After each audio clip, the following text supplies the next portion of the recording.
Hey folks, I'm Alana, and when I was at PAX East just a couple of weeks ago, I spoke to quite a number of developers, AAA and indie, about the whole death of single-player games thing, why it might be happening, and where it might be coming from. Can you kill something that big? As it turns out, devs say Twitch is a really, really big factor.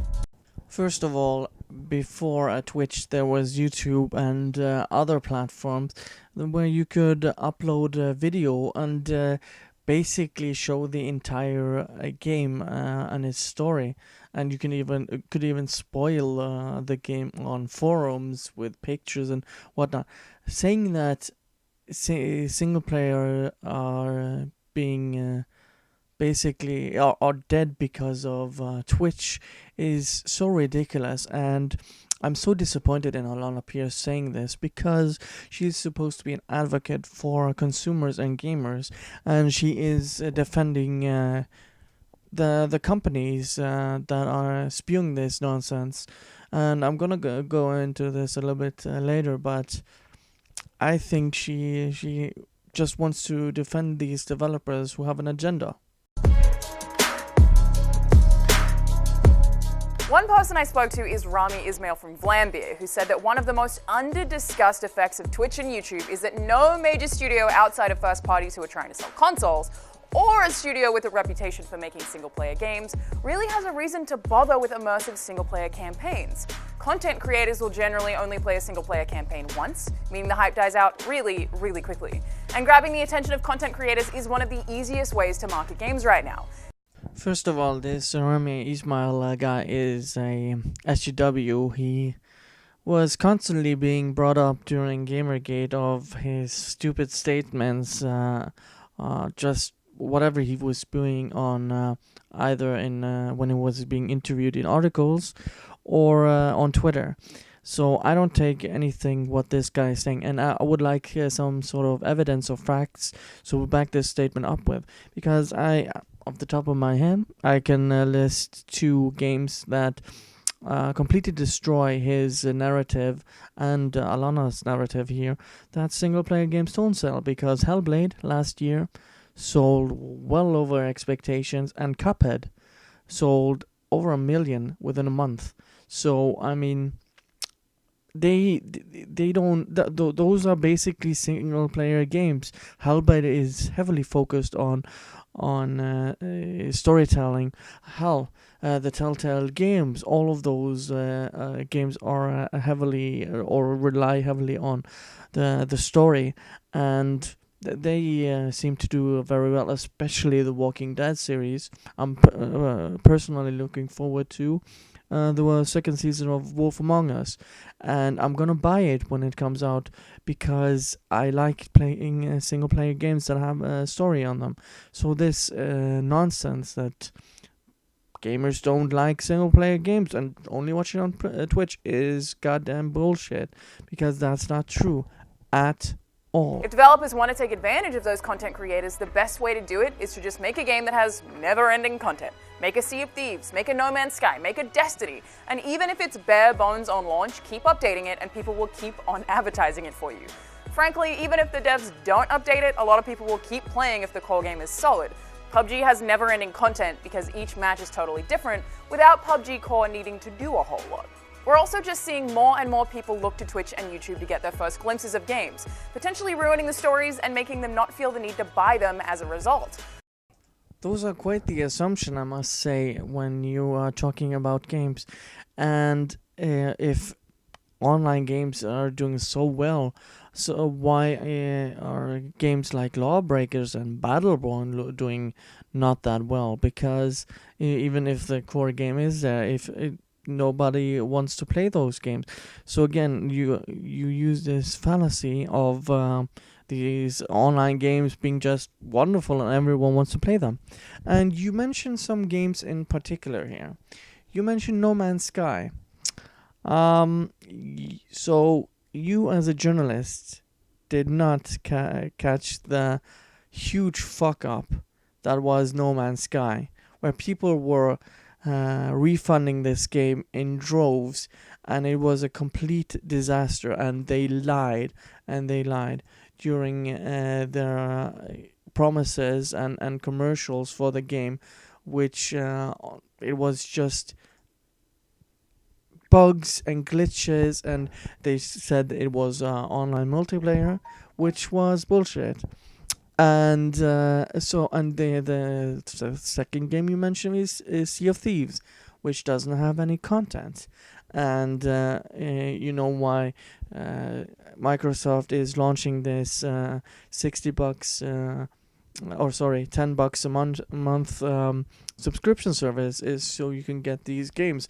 But right now, Sea of Thieves doesn't really have that much content, and people aren't really that enthusiastic that I see about this game.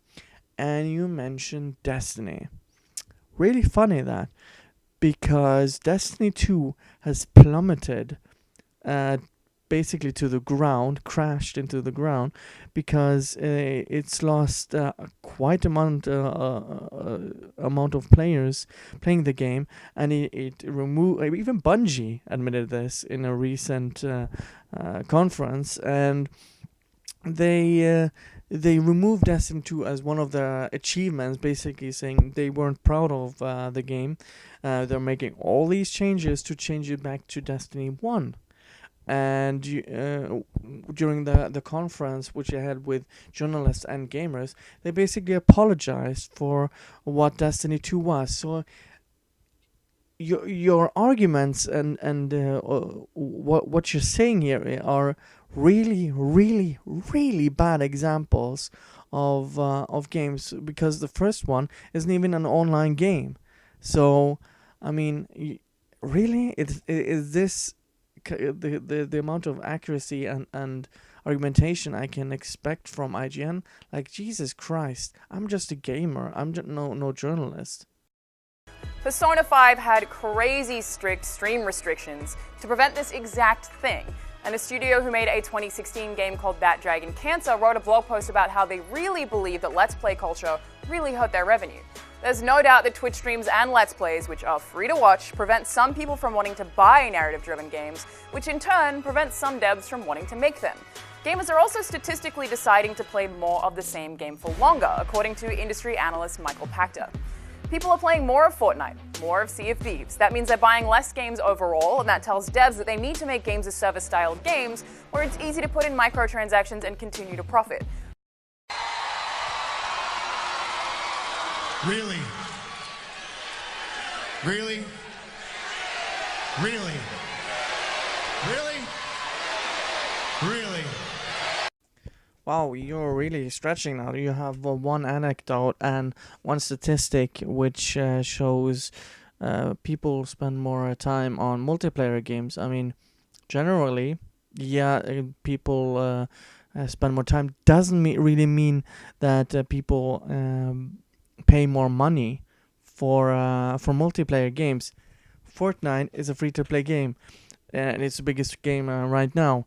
Doesn't really mean that people are spending that much money on that game, and people don't really think about when they buy single-player games that might buy for the DLC. What's wrong with that? God of War disproved this fact alone, that this death of the single player. People want single player games with good stories, good gameplay, and want some sort of standard, because not everyone wants to play online multiplayer games. And the Persona 5 example, I mean, come on. That was the devs in one case saying, don't spoil the game. I mean, Jesus Christ, this is... I don't know what to make of it. You're supposed to be on the gamer side here, not defending these goddamn developers for online games. God damn it, you're a shill. That basically saves them from the fear that gamers are buying less games, meaning the challenge isn't now, how do we sell these games? It's, how do we sell this one game and keep people playing it forever and get them to be so loyal that they'll keep spending money. With all of that said, I do imagine God of War will sell incredibly well. Horizon Zero Dawn sold really well. And that's kind of how this cycle works. As more devs are moving away from single-player-only experiences, Ubisoft being a really great example with games like For Honor, Siege, and Wildlands, the appeal of the few single-player games that do pop up is higher. You know, this is really ironic because that Ubisoft, that she actually mentions Ubisoft, because there's a little game and a big game series called Assassin's Creed. And you know what they found out? That releasing games on a schedule on each year, just churning them out like FIFA games, doesn't really work. The people weren't buying Syndicate or Unity. The sales were declining huge for the series. You know what they did? They took a year break and they released the Assassin's Creed Origins, and it sold bonkers. And you know what? People bought the DLC. People buy perhaps the costumes in the game, because if you have a good game, you like Assassin's Creed, where you have challenges every week where you can do something new. It's still a single player game, no online. People come back for those games and continue playing them. Again, you're cherry picking games, and you even mentioned Horizon Zero Dawn and God of War, and they disprove your whole argument. You're countering or contradicting yourself in this clip. It's amazing. It's really amazing to see these journalists not being able to actually make a point. They want to shit on single player games because it's easier to review and talk about what's hip with online multiplayer games, because for them it will be really easy to just talk about Sea of Thieves and Fortnite instead of playing through these heavy stories and gaming or games that have some depth to them. They hate that. Sony's clearly using that logic to sell hardware, and it's working for them. It's third parties like Bethesda that I'd keep an eye on over the next 5 years. With Dishonored 2 and Wolfenstein 2 not selling remarkably well, that games-as-service, Twitch-friendly model gets more and more appealing, and I think that really sucks. Of course, this is all happening at a time when it feels like so many gamers are really vocal about not wanting to lose single-player games, but the people saying that might not be voting with their wallet hard enough, or there might not be enough of them.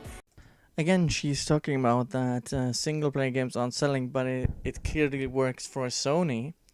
So again, contradicting yourself, are we? And if single players are not selling well, why the hell would Sony do this? Again, Twitch or any other platform aren't killing single player games. Now, you mentioned Bethesda in particular in this little clip that I cut up. And you mentioned specifically Wolfenstein, and you mentioned Dishonored. Now, those are only two games. The reason the Dishonored didn't sell well, it didn't really have that much of a marketing, but it wasn't because it was single player. Wolfenstein 2 didn't sell well because the story was crap, and Wolfenstein 1 sold well.